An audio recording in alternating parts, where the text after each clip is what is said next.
Hello, I'm Ryan with the boys, and welcome back to episode 5 of the Chronicles of Keven the Crazy.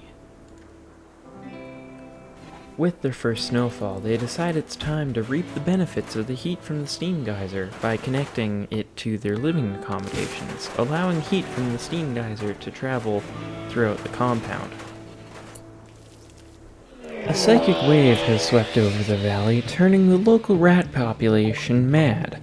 They will now try and murder Keven and his followers. They post up with Pi leading the defense, and easily take care of the first two rats. They have to wait a bit before the next rats come in range, and they are swiftly dealt with. Randy threw some quick cash at Keven in the form of a meteorite. Keven decides it's a good idea to put up external walls, because 3 of the 5 factions are still angry at Keven. A few days later, the wall is coming along nicely. It appears that the wildlife is a bit of an issue.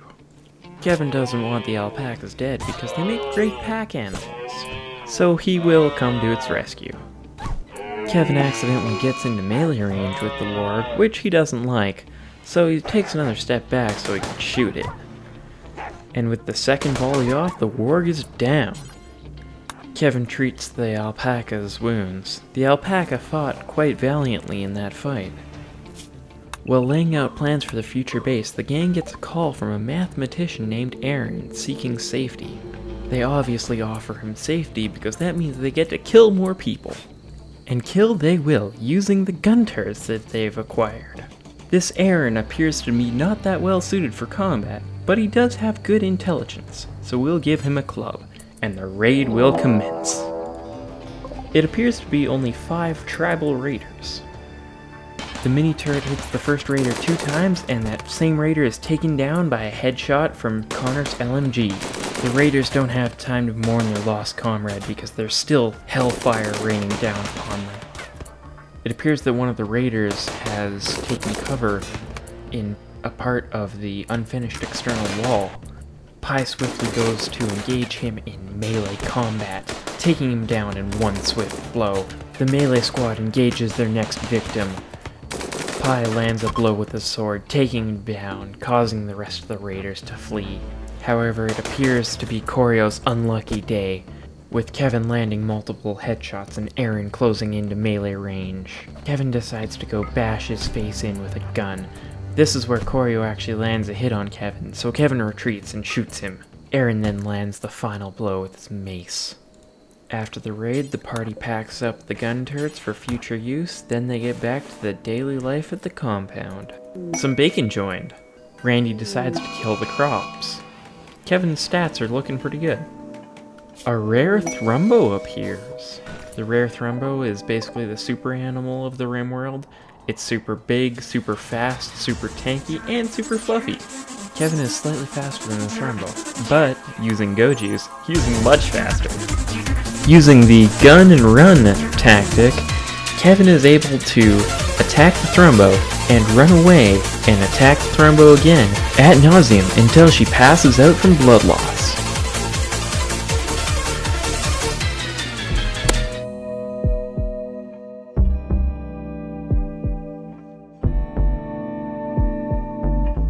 This is where Keven is able to rescue the thrumbo and treat its wounds, hoping that the thrumbo will bond to Keven, making the thrumbo Keven's pet.